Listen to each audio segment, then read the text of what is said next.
I'm a survivor of childhood abuse and gender violence. My father was quite abusive. I struggled with depression, anxiety, panic attacks, being suicidal since the age of 5 or 6, up until very recently, and just within the last year, I was diagnosed for the first time as having bipolar. A lot of these traumas that I've experienced have carried with me throughout my life, but I survived it. My name's Abla.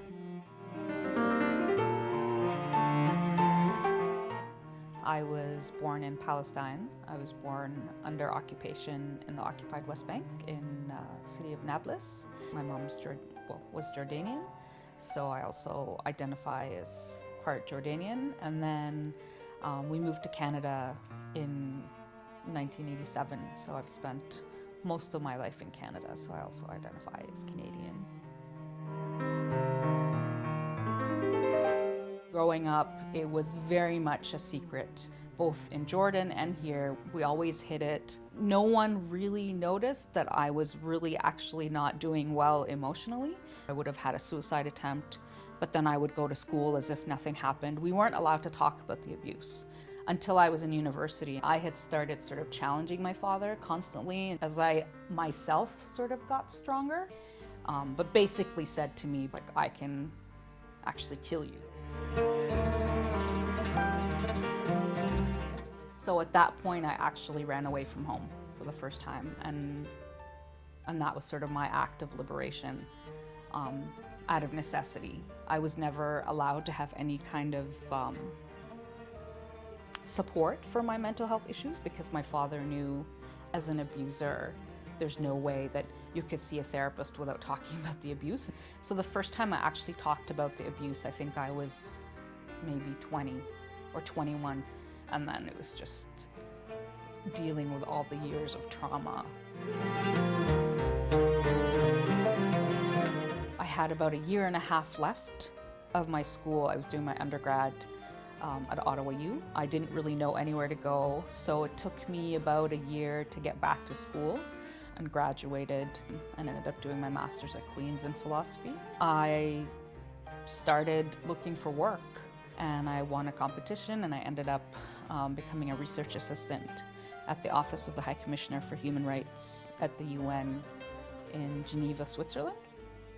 And then after that, I ended up getting a job with the Center on Housing Rights and Evictions. And I was based out of Jordan, and they sent me to do a project in the Middle East on women's inheritance rights under Islam. When I moved back to Canada, I ended up working with the Sexual Assault Support Center, and then got into doing more environmental work, and then finally Palestine solidarity work. And I've been a member of the Ottawa activism community for quite a few years now.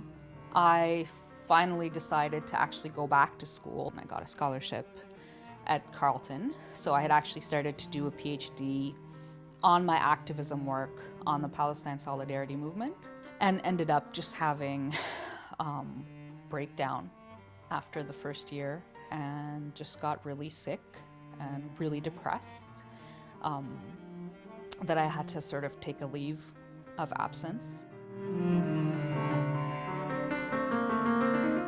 Depression, as I experience it, is one of the most debilitating health issues I think anyone could really go through.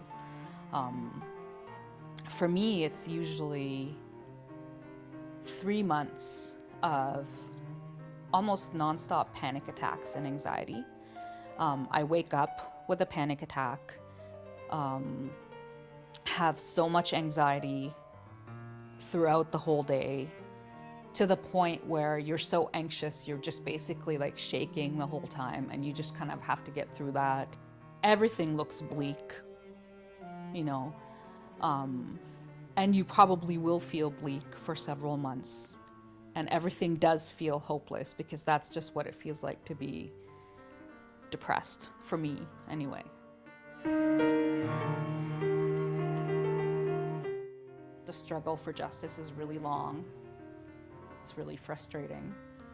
But at the end of it, if we make a space in our community where we can have these discussions and start doing advocacy and justice work around mental health issues, then something positive, if any, if I could say anything positive, could come out of this